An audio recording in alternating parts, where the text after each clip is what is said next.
E a tese que Santo Tomás combate, portanto, o que ele entende por educação? Transmissão do conhecimento de um sujeito para outro. E qual que é a tese que ele vai atacar? A tese que ele vai ir contra é a ideia da autodidática. A ideia de que você pode aprender sozinho, sem um professor. Então é interessante porque um ponto de atualidade, eu acho, de Santo Tomás, muito importante, é o modo como ele valoriza o professor. O professor não é um acessório, né? Não é só um tutor que está ali e que o aluno aprende sozinho. Hoje em dia nós temos essa ideia na educação, que é o aluno que tem que construir o conhecimento. O professor não pode ser um opressor, impor as ideias, não. É o aluno que se constrói, é o aluno que chega lá sozinho. O professor é só ali, né, o facilitador, mas não transmite conhecimento. Santo Tomás tem uma visão totalmente contrária. Santo Tomás, ele fala da importância essencial do professor para o aluno, tá? Ah, mas professor, isso quer dizer que eu não posso aprender sozinho as coisas? Posso. Santo Tomás reconhece isso também. E nesse sentido ele dá uma analogia muito interessante, que é a analogia do corpo. Quando está doente, o corpo ele pode se curar sozinho, né? Muitas vezes nós pegamos aí um resfriado e tal, e só se cuidando, descansando um pouco, o nosso corpo restabelece aí a saúde. Bom, do mesmo modo acontece também com a educação. Podemos também aprender sozinho, mas assim como o corpo, sem a ajuda do médico, da medicina, dos remédios, pode demorar muito mais para se curar, assim também na educação. Podemos manifestar outras doenças, podemos ter sequelas, pode ser que não nos curemos bem. A mesma coisa acontece com a educação. Vai ser um processo muito mais tortuoso, muito mais difícil e quem sabe não tenha êxito. Tá bom? Essa é uma analogia, fique com essa ideia, porque é uma analogia que traz São Tomás para explicar o papel do professor como sendo essencial na educação. Então a tese que ele vai tentar combater com sucesso é a tese da autodidática, de que você aprende sozinho. O professor não é essencial no processo de educação. Que é uma teoria tentadora e muito versátil. O Mário Casotti ele coloca de maneira muito interessante como essa prática, né, de que o aluno, essa ideia pedagógica de que o aluno ele aprende sozinho, ela pode estar fundamentada em várias correntes filosóficas, não somente em uma. Então, eu já comentei para vocês como a nossa pedagogia moderna, sobretudo aqui no Brasil, mas em todas as partes do mundo também, ela promove muito uma espécie de autodidatismo, fundamentada na pedagogia marxista de Paulo Freire. Mas na época de Mário Casotti também se falava de autodidatismo, mas fundamentada na filosofia idealista. Idealismo alemão e depois a adaptação que foi feita do idealismo na Itália. E Platão já falava de autodidatismo. E o filósofo Averroes também, a partir de algumas leituras que ele fez de Aristóteles. Então, o Mário Casotti ele coloca muito bem essa questão de que esse autodidatismo é uma teoria muito tentadora, porque ela parece ser muito versátil. Ela parece estar apoiada em várias opiniões filosóficas, né? E curiosamente São Tomás vai contra dela, vai em contra desse autodidatismo. Né? Então é interessante ver os motivos pelos quais ele ataca essa tese.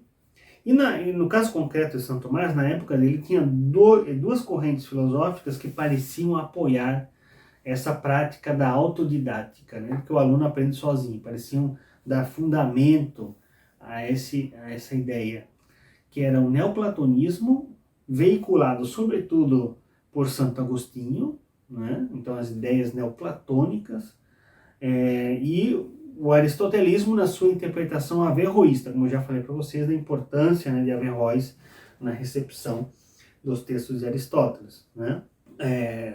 Platão é conhecido, quando se fala em teoria do conhecimento, nos seus diálogos, aí, por exemplo, Menon, Fédon, né, aparece essa ideia da reminiscência. E Platão, para ele, a ideia de educação consiste simplesmente em recordar o que você já sabe. Então o professor ele vai simplesmente te ajudar a recordar. Existe uma parábola de Platão ali, muito conhecida, que é do escravo, e como Sócrates vai ensinando geometria para aquele escravo analfabeto só fazendo perguntas. Ah, traça uma linha agora aqui. Agora faz uma linha perpendicular e tal, 90 graus. Tá. Ele vai ensinando geometria para aquele escravo sem dizer nada, só fazendo pergunta, ajudando ele a recordar. Então Platão, a partir dos ensinamentos de Sócrates, ele postula essa ideia da reminiscência, em que o conhecimento consiste em recordar o que já esquecemos. E tem aí uma questão, obviamente, antropológica de fundo, em que Platão, a partir, influenciado pela filosofia de Sócrates, considerava que a essência do ser humano reside na sua alma, e que o corpo, portanto, era algo que atrapalhava. O corpo era a prisão da alma. Sua verdadeira essência era a sua alma, e o corpo era isso, né? Um estorvo. A visão de São Tomás, como vamos ver, é totalmente oposta a essa. O corpo, ele não é um estorvo, o corpo faz parte da sua essência, faz parte daquilo que você é. Então veja que já tem ali uma questão filosófica sobre o ser humano que influencia no pensamento de Platão e no modo como ele entende a educação. E no caso de Santo Agostinho, em concreto, que é o autor que diretamente influencia ali as questões educacionais, educativas, né, na Idade Média, e com quem Santo Tomás entra diretamente em diálogo, é uma obra de Santo Agostinho chamada de Magisto. Santo Tomás ele não concorda plenamente com Santo Agostinho no modo como ele resolve o problema da educação, mas Mário Casotti coloca muito bem que Santo Agostinho ele tem a vantagem, ele tem o mérito de ter colocado de maneira muito clara o problema da educação, o problema de como se transmite o conhecimento do professor para o aluno. A solução de Santo Agostinho, embora correta, ela é incompleta. Por quê? Porque Santo Agostinho, em última análise, termina dizendo que Deus é a causa, né, da educação. E ele não propõe ali uma solução racional das causas segundas, ele apela diretamente para a causa última, que é Deus, né? E como é que Santo Agostinho coloca esse problema? Ele coloca da seguinte forma. Ele vai dizer assim, bom, como se dá a educação? Como se dá a transmissão do conhecimento? E ele vai te dizer, bom, o professor ensina o aluno por meio da linguagem, por meio de símbolos, né? Linguagem falada, linguagem escrita, né? Expressões corporais, etc. Aí vem a pergunta, bom, se a informação, se o conhecimento, se a ciência é transmitida por meio dos símbolos, por meio da linguagem, vem a pergunta, aquilo que o símbolo significa, eu conheço isso de antemão ou não conheço? Lembra que Platão tinha essa questão, né? Platão dizia, já conhecemos as coisas, só lembrar. E Santo Agostinho se pergunta, será que eu já conheço o que os símbolos significam ou não? E qual é o impacto disso na educação, na transmissão do conhecimento? Vamos dizer que eu digo para vocês assim, ó, a palavra é grega kephalé. Vocês não sabem o que é grego, não conhece grego, né? Eu digo para vocês a palavra kephalé.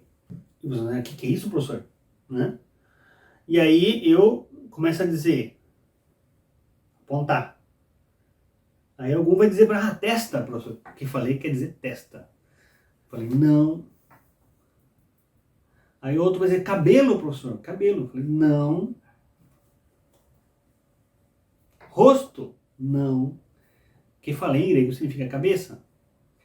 Então, se eu digo que não conhecemos aquilo que a linguagem significa, né, o que as palavras significam, isso quer dizer que é necessário que eu, em última análise, relacione essa palavra com algo que eu já conheço.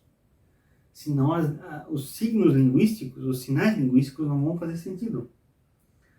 Então o professor, em última análise, aquilo que o professor fala, para que faça sentido ao aluno, tem que ser algo que o aluno já conhece. Se o professor começar a chegar lá na sala de aula e falar algo que é totalmente desconhecido, os alunos não vão entender nada do que ele está falando. Vamos supor que eu chego lá no prézinho e começo a falar sobre teoria da relatividade para os alunos. Eles não vão entender nada. Né? Então, é necessário que a minha explicação se reduza àquilo que os alunos já sabem. Mas se a explicação se reduz àquilo que os alunos já sabem, como é que eu digo que houve transmissão de novos conhecimentos? Não houve, né? E se nós não conhecemos aquilo que a linguagem significa, se nós não sabemos de antemão nada, como é que eu posso dizer que a minha linguagem é eficaz? Porque, por exemplo, quando eu digo assim a palavra que falei, nesse som que eu digo para vocês, que falei, no som não existe nada do qual eu possa extrair a ideia de cabeça. Se eu digo para vocês, ó, aqui está uma cabeça, a minha cabeça, depois olhem vocês no espelho a cabeça de vocês, eu consigo, a partir do meu processo de abstração, extrair a ideia geral de cabeça, a partir da minha experiência particular. Mas a partir da palavra que falei, ou da palavra head, em inglês, ou da palavra caput, em latim, não há nada nesse som, nesse arranjo de sílabas, do qual eu posso extrair a ideia de cabeça. Por quê? Porque a linguagem é um sistema convencional de símbolos. É um sistema que se dá por meio de um arranjo, de um costume. Um arranjo de símbolos, de sinais, que se originam no costume. Então não há nada nas palavras do qual eu posso extrair o conceito de cabeça. Portanto, se eu digo que eu não conheço de antemão o que significam as palavras, isso quer dizer que a linguagem ela é inútil para transmitir conhecimento. Aí vem o problema, esse é o problema que Santo Agostinho coloca, eu já sei ou não sei. E tanto se eu afirmar como se eu negar, parece que a linguagem ela não me serve para transmitir conhecimento. E a solução que Santo Agostinho dá para esse problema é a seguinte, que Deus ilumina. Por meio da iluminação de Deus divina, que conhecemos aí temos uma base cognitiva a partir da qual nós trabalhamos. Santo Tomás concorda com essa solução final. Santo Tomás sempre reduz tudo à última causa, que é Deus. Deus, em última análise, é a causa do nosso conhecimento, porque ele nos cria. Mas Santo Tomás não concorda que os intelectos particulares de cada um não têm nenhum papel nesse processo do conhecimento. Isso é Santo Agostinho. Então, o neoplatonismo veiculado por Santo Agostinho, não é? E a evidência do problema que Santo Agostinho faz muito bem. A outra corrente é o averroísmo latino, que se origina do comentário que Averroes faz do terceiro livro do De Anima de Aristóteles. O De Anima de Aristóteles é um tratado de psicologia sobre a alma, né? A tradução do título é sobre a alma. E no terceiro livro do De Anima tem uma palavrinha ali da qual surgiram rios e rios de tinta e de livros. Porque São Tomás, como está explicando um dos atributos do intelecto humano, ele diz que esse intelecto ele é horistos. O intelecto humano ele é separado. Aristóteles joga essa ideia lá no texto, né? Como eu já falei para vocês, são textos que eram apontamentos de suas lições. E a tradição de comentários de São Tomás, de Aristóteles, se debruçou sobre essa palavra por séculos para tentar entender o que ele queria dizer com isso. E a interpretação de Averroes é a seguinte, que de fato havia um intelecto superior que jogava luz, as formas inteligíveis, a todos os indivíduos particulares, a João, José, Pedro, Maria. Então, cada indivíduo particular tinha sua mente material, que recebia a luz intelectual do intelecto separado. E a consequência disso era que os indivíduos particulares, eles eram mortais. A alma humana de Pedro, de João, de José era mortal, morria e acabou. O que era imortal era o intelecto separado. E aí era um problema, né? Como conciliar isso com o cristianismo. A analogia que a gente pode fazer para compreender um pouco o averroísmo e a teoria do intelecto separado é a seguinte. Você imagina uma barra de metal bruta, você joga a luz em cima. Em geral, se ela está enferrujada e tal, ela não vai refletir a luz. Mas, se eu vou lá e passo uma lima em cima, depois passo uma lixa, depois uma pasta de polinho, vou indo, essa barra de metal ela vai adquirindo brilho e se eu continuar polindo, ela vai ser como um espelho depois, né? se eu continuar esse processo de polimento. Então, a Averroes dizia que o intelecto particular de cada um dos indivíduos era como se fosse distintas barras de ferro polidas de diferentes maneiras. E cada uma refletia a sua maneira, de acordo com suas disposições, a luz intelectual do intelecto separado. Então, o professor ele entendia melhor uma matéria, um conceito, uma ciência, porque ele estava mais disposto, o seu material, a sua matéria bruta estava mais preparada para receber a luz intelectual do intelecto separado. Então, essas são as doutrinas que Santo Tomás está lidando. O neoplatonismo e o averroísmo. Qual que é a resposta dele, né, a essas duas teses? O problema do platonismo é que ele reduz o ser humano à alma e, portanto, menospreza o corpo. O corpo é um obstáculo para o conhecimento, portanto, conhecer é lembrar. O problema do averroísmo é um pouco, em certo sentido, o contrário, uma espécie de materialismo. Ele diz, a essência do ser humano é Pedro e sua corporeidade, José, mas não entra na essência humana aquilo que é eterno, aquilo que é espiritual. Só entra na sua essência aquilo que é material. Enquanto que para o neoplatonismo só entra na essência humana o que é espiritual. O material é um acessório. E São Tomás ele vai juntar essas duas coisas. Vai dizer, olha só, a essência humana inclui ao mesmo tempo o espiritual e o material. São as duas coisas. E, portanto, as duas coisas têm um papel importante no processo de conhecimento. Por que é impossível esse intelecto único, né, de Averroes? Como é que São Tomás argumenta contra isso?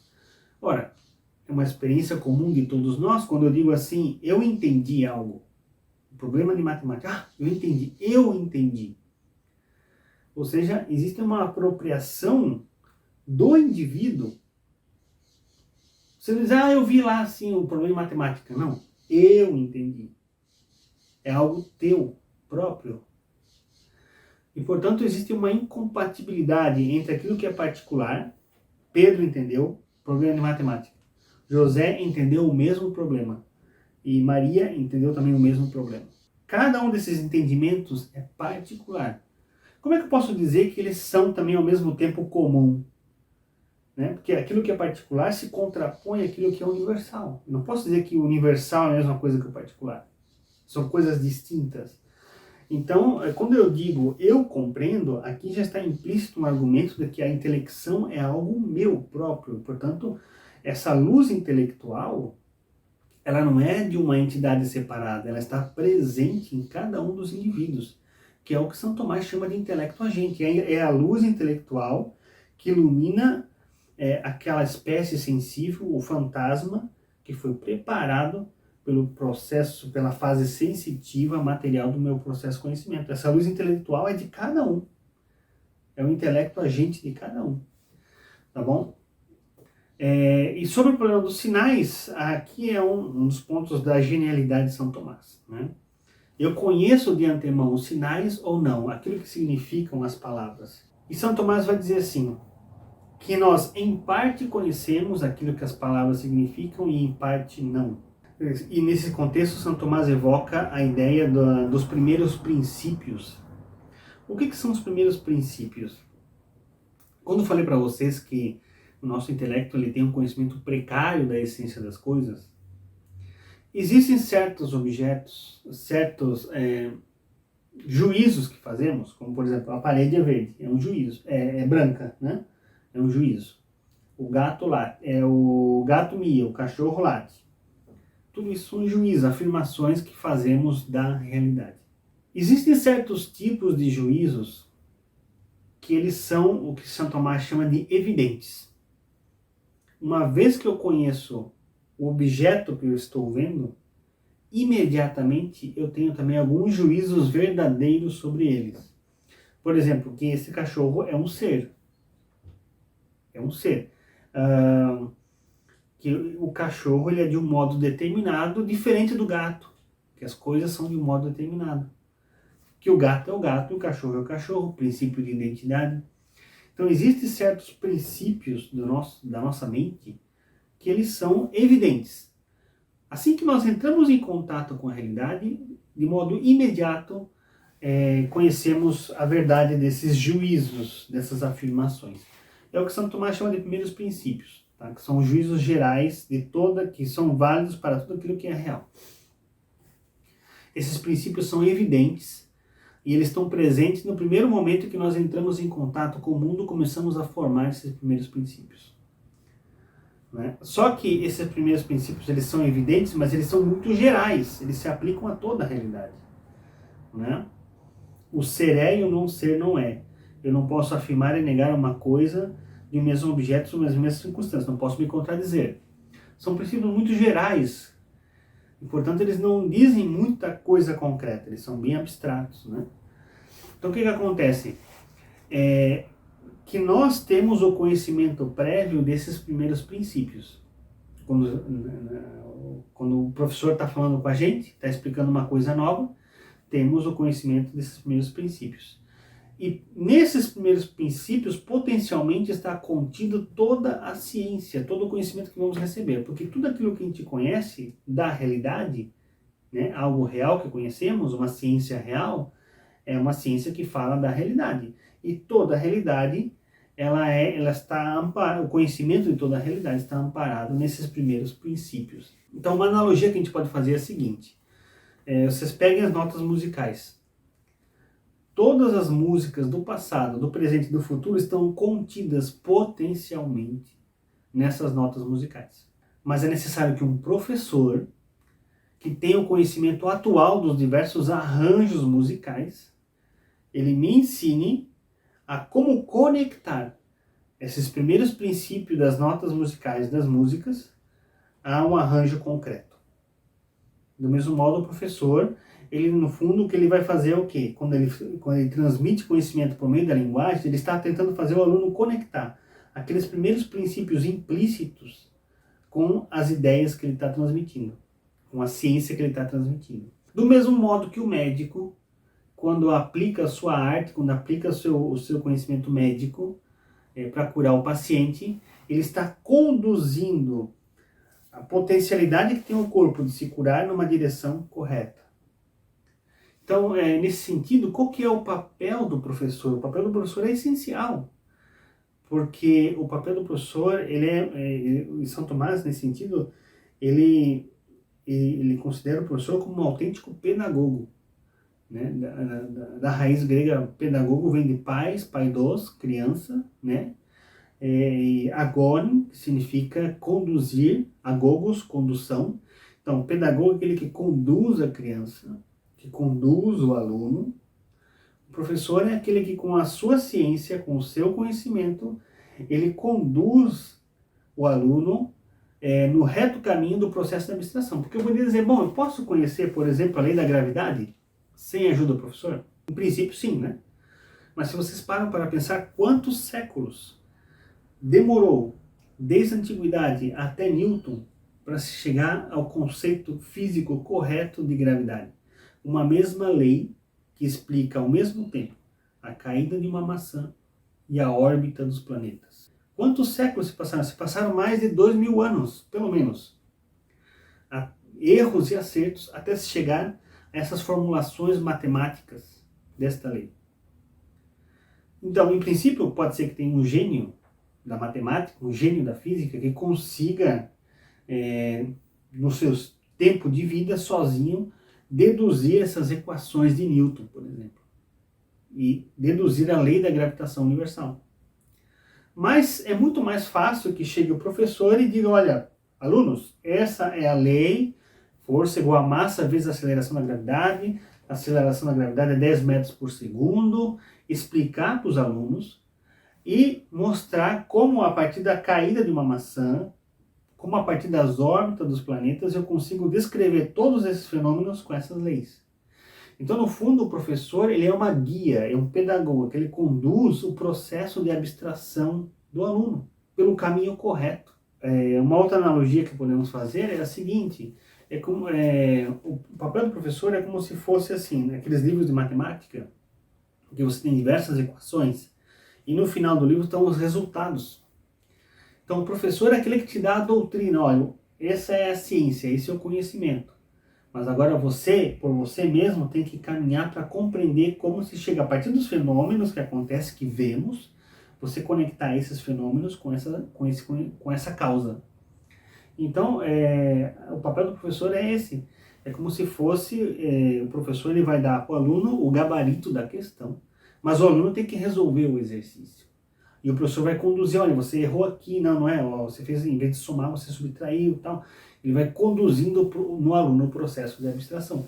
Então veja que para São Tomás o professor não é um acessório, ele não é só um mediador, um facilitador. O professor ele é essencial para a transmissão do conhecimento, para fazer essa conexão entre os primeiros princípios, entre aquilo que o aluno já sabe e o conhecimento teórico, né? Expandir aquilo que o aluno já sabe para alcançar o conhecimento mais universal das causas, né? da explicação da realidade.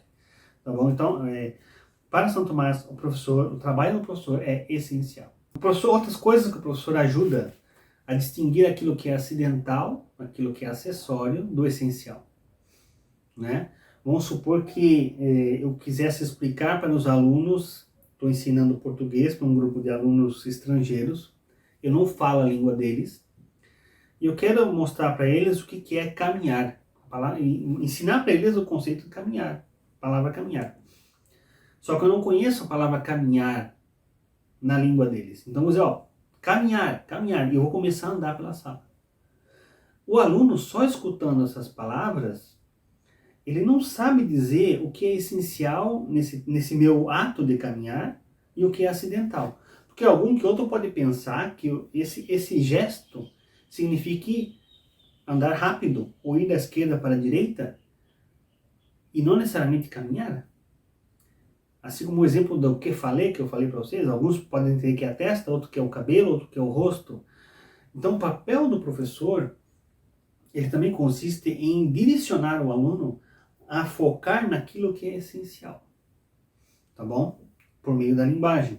E bom, finalmente para concluir essa apresentação, eu gostaria de comentar um pouco a atualidade de Santo Tomás e da pedagogia exposta, né? Pedagogia de Santo Tomás e trabalhada também por Mário Casotti e desenvolvida por Mário Casotti. Porque nós também vivemos num contexto aí de autodidatismo, né? Um autodidatismo que se originou da filosofia marxista, né? Em que Paulo Freire se inspira.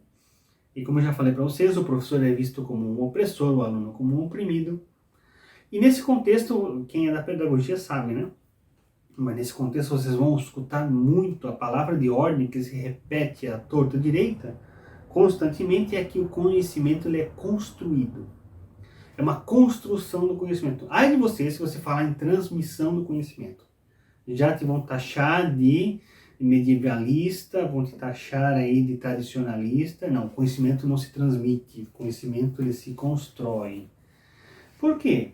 Porque, vamos lá, se eu parto de uma premissa de que a única coisa real é a matéria, aquilo que é material, tangível, eu vou ter, portanto, um conhecimento em que não pode ser alcançado aquilo que é universal.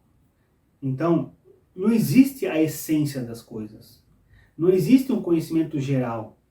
Então, o conhecimento, no fundo, ele se transforma em uma produção. Assim como Marx reduzia todas as relações de trabalho na produção de bens, assim também o conhecimento se reduz a uma relação entre professor e aluno na produção do conhecimento. Então, não há uma verdade que você descobre. A verdade não está lá para ser descoberta. Você constrói o conhecimento. E por isso que Paulo Freire afirma, uma frase emblemática que vocês vão encontrar por aí, é que não existe conhecimento verdadeiro, conhecimento bom ou melhor. Existe só conhecimento diferente. É muito bonito, você não tá preparado, você não está, né, já familiarizado com essa linguagem, com o que está por detrás, quem não conhece acha maravilhoso. Né? Mas o que está por detrás ali? Está por detrás um materialismo, está por detrás um cientificismo, um relativismo. E, portanto, se não há uma ciência a ser transmitida, se não há uma essência das coisas que eu descubro, portanto, aquilo que o professor transmite como ciência, ele não pode ser alguém que transmite, que impõe uma ideia. Porque não existe uma verdade. Então é só uma construção de diferentes saberes, todos iguais. O verdadeiro é tão bom quanto o falso, porque não há verdadeiro e falso, né? Daí vem uma outra tendência na pedagogia, que é, quem sabe vocês já tenham escutado também, que é a multidisciplinaridade. É uma coisa muito em voga hoje em dia, essa ideia da multidisciplinaridade. Ou seja, posto que não há possibilidade de conhecer a essência das coisas, eu não posso também fazer uma divisão das ciências. Não existe. Porque a divisão implica um conhecimento geral. Ah, esse aqui pertence a esse grupo, esse pertence a esse outro grupo e esse a esse outro. Se não há se tudo se reduz à matéria e não há conhecimento das formas universais, das essências, eu não posso fazer uma divisão das ciências e, portanto, eu posso muito bem invadir e me misturar com outras disciplinas. De tal modo que um professor de sociologia é válido, é lícito, é pedagogicamente recomendado que um professor de sociologia, por exemplo, esteja numa aula de física e o professor de física prepare uma aula junto com o professor de sociologia.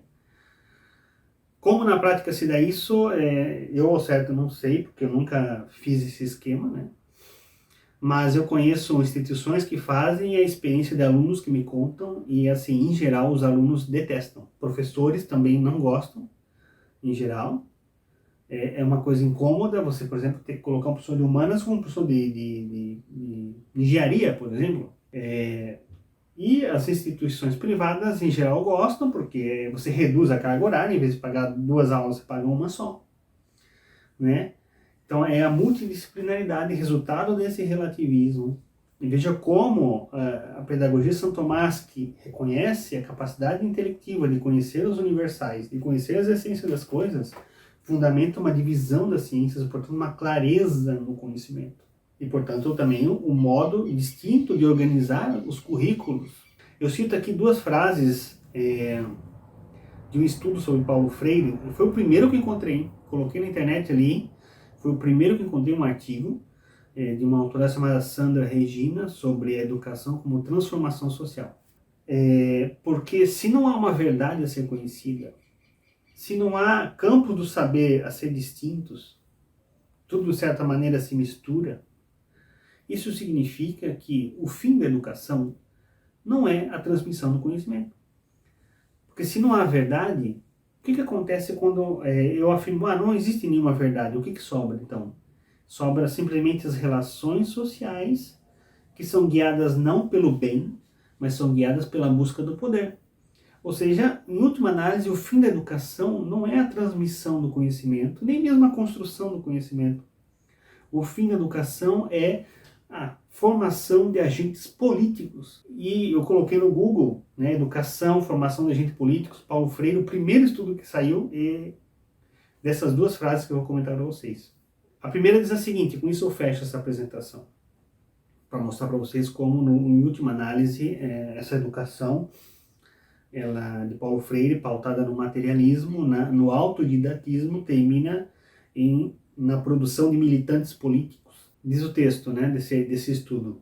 Nesse contexto, as técnicas de alfabetização, ou seja, ali as criancinhas, ensinando a ler e escrever.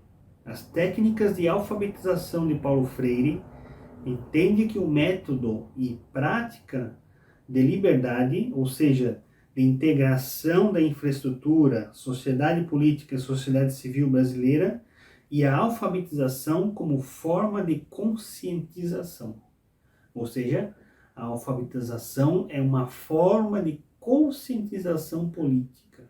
Não é ensinar, não se trata de ensinar a ler e escrever. É um instrumento para criar agentes políticos. E uma última frase que diz assim: deve-se então entender o ensino como forma de despertar a criticidade, a partir da busca pela ampliação de sua consciência social. Ou seja, o ensino como forma de despertar a consciência social. O ensino não é para transmitir conhecimento, despertar a consciência social, para assim conseguir atingir a autonomia. Então vejam só que a educação, quando pautada em premissas materialistas, traz tudo isso como resultado. E vejam só a atualidade do pensamento de São Tomás, quando ele, do ponto de vista teórico, como eu falei para vocês, ele fundamenta a educação não como uma construção, não como uma autodidática, mas como uma transmissão do conhecimento, como uma transmissão de uma verdade que é possível alcançar com o nosso intelecto, embora imperfeito, embora, né, sempre no processo de melhorar. Tá bom, pessoal? Então, eu espero que essas poucas palavras aí tenham sido de ajuda para vocês, né? Sirvam de ajuda para vocês poderem ter, né, tirar melhor proveito da leitura desse livro aí que estamos trazendo para o Brasil, né, da Pedagogia de São Tomás, segundo Mário Casoy. Muito obrigado a todos pela atenção e pela paciência.